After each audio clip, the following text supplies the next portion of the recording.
Khwaja ji, Khwaja, Khwaja ji, Khwaja ji, ya gharib nawaz, ya gharib nawaz, ya gharib nawaz, ya Muinuddin, ya Muinuddin, ya Khwaja ji, ya Khwaja ji, ya Khwaja ji, ya Khwaja ji, ya Khwaja ji, ya Khwaja ji.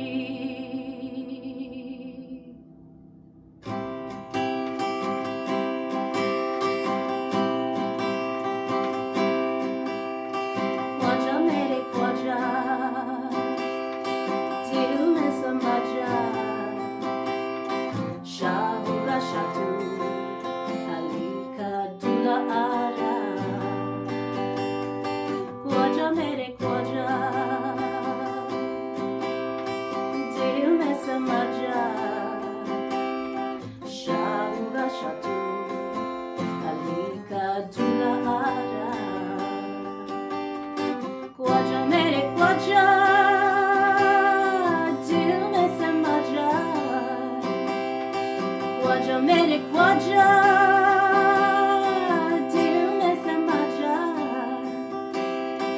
Beko suki takati, tuna hai sawari, Beko suki takati, tuna hai sawari. Khwaja mere Khwaja, tere tere baru mein Khwaja, unu ko hai dekha. Tere tere baru mein Khwaja, saju kate hai oliya, tu hai unalwai Khwaja, rutuba hai pyara, chahne se tujhko Khwaja ji, Mustafa ko paya. Khwaja mere Khwaja, dil mein samaja, Shahuga Shatu, Alika Dula Ara.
Khwaja mere Khwaja, Khwaja mere Khwaja, dil mein samaja,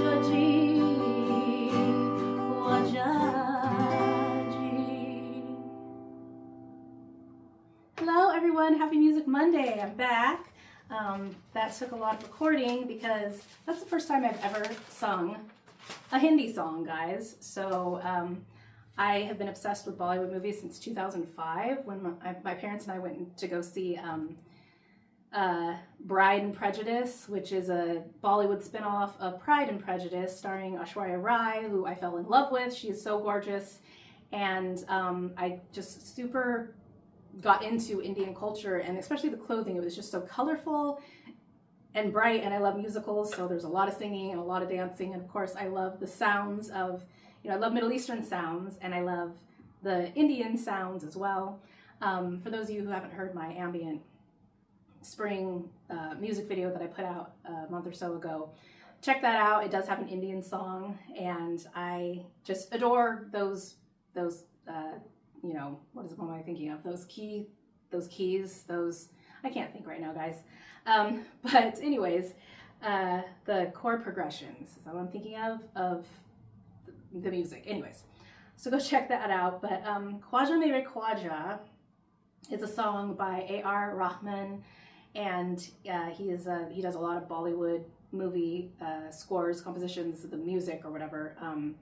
And this film that Khwaja Mere Khwaja is from is Jodha Akbar, and it's actually based on a true story. And so the movie is about a 16th century, it's a love story and a marriage alliance between the Mughal Emperor Jalaluddin Muhammad Akbar, who's played by Hrithik Roshan, and a Rajput princess, Jodha Bai, who's played by Aishwarya Rai Bachchan. And it's a great movie. It's long. Bollywood movies are like freaking long, like 3 hours long.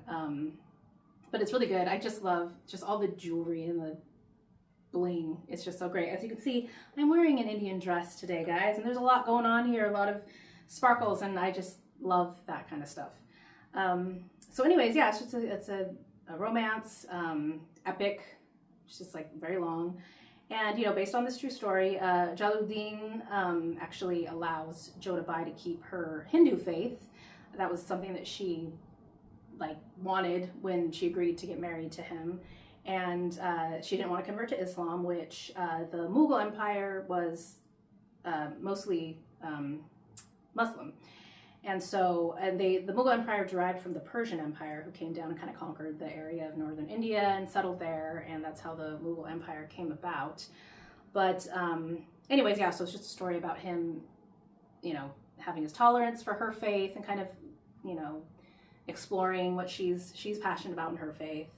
And so in the true story, the emperor that was very in love with Jodha Bai, and she became his chief wife, his favorite wife, and they had an heir that became the next emperor of the Mughal Empire, and that was, let me see on my notes here, guys.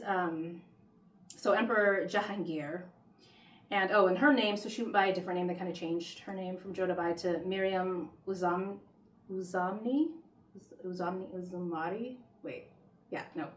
Miriam Uz-Zamni was sort of her Mughal name. But anyway, so she bore Emperor Jahangir, and his son was Shah Jahan, who built the Taj Mahal. So this movie was about the great-grandfather? Let me just think for a second. So, yeah, so the great-grandfather of, the grandfather of Shah Jahan. Anyways, look it up if I've got that wrong. But, so yeah, I just liked this song in the film. It takes place during the wedding of Jodha Bai and Jalaluddin. And there's sort of this moment where these people are singing, and you could tell that the Shah is very pious in his Islamic faith, and sort of is enamored by this song to this saint. It's basically a saint. So A.R. Rahman visited this shrine a bunch that was for Khwaja Moinuddin Chishti, and he was inspired to write this song. So it wasn't, excuse me, it wasn't actually made for this film. But when I think the director heard it or something, he was like, oh, we got to use this song in the film. And then they came up with a time of when they're doing the wedding celebration and thought they would just sing this song here. And it was very important to him to have it be, you know, respectful because it's this real person that he, the saint or whatever. So that fit into that part of the film. And so Khwaja Muinuddin Chishti was a Persian Islamic scholar and mystic who settled in India and the India subcontinent in the early 13th century. And he was a follower of the Christian order of Sunni mysticism. So in the film, you see it's sort of like the dervishes, if you've heard of the whirling dervishes that spin and put themselves into trance while they just are spinning for a very long time. Essentially, it shows that scene. So it seems that possibly that the mystic order, the Sunni order, is those people who are part of the dervishes that spin, was my impression. Anyways, so that is a little bit of a history behind this song that's actually based on a true story of real people. But check it out if you want to. It's called Jodha Akbar, and it's, I don't know, it's just one of those glorious epic movies. And again, I love Ash. She's so great, and I've seen like all her films.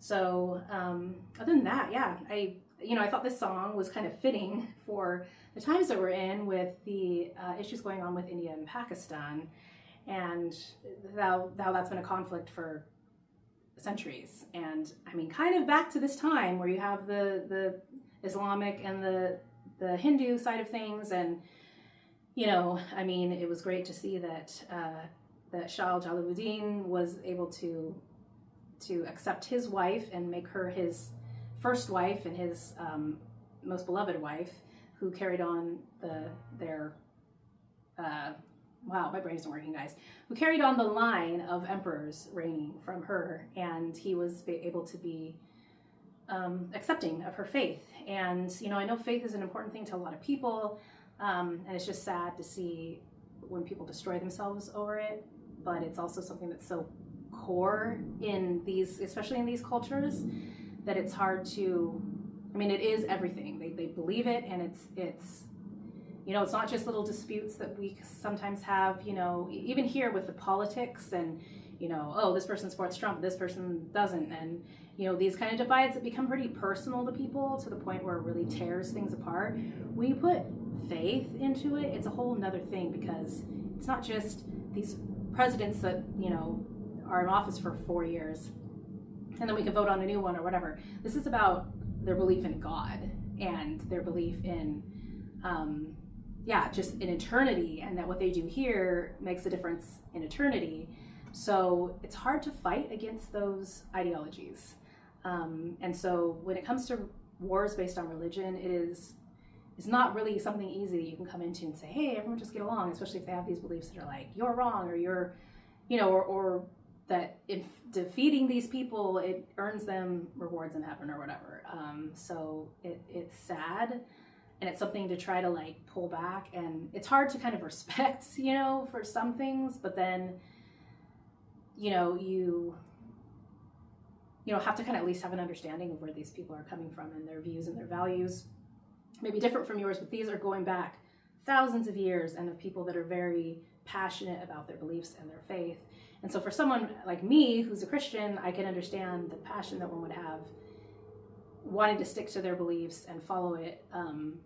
But yeah, it is kind of a dilemma when you think about battling people and killing people in the name of those things, which I don't agree with. And overall, I think that most people in their spiritual beliefs don't think that they want to go killing a bunch of people. Even if maybe sometimes their belief system supports that. So it's something to ponder and think about. Anyways, I'm not trying to be offensive. Hopefully I'm not being offensive to anybody. I don't want to do that. I, feel like I love everybody, and, everybody has value and worth and is here for a reason, despite where they're at politically or religious or whatever. So anyways, I thought that this song kind of was interesting for the times that we're in right now with the whole Pakistan-India thing. So, it's sad, and I just wish those people the best, and I hope peace can come swiftly for all of them, and that people can exist together. Other than that, that's all I have today, guys. So I still am waiting. I think I just have 1 or 2 songs left of my original songs to perform, but I thought I'd throw this cover in there because I was thinking about it. And go watch even if you don't want to watch the whole movie, go find Khwaja Mere Khwaja on Google and watch the scene. It's just beautiful, and I love the singers because it's like there's the main guy, but there's a bunch of people singing behind them, so it's very layered and kind of flowing between these 3 guys singing, and it's done beautifully. It's kind of hard, just one person singing it, to kind of encapsulate how cool that scene is, at least to me. So check it out and comment. Tell me what you think if you did watch it. Other than that, I'm done, and the cat is meowing. I don't know why, but I'll leave you guys, and hopefully see you next week. I hope you all have a wonderful week, and thanks for watching. Take care.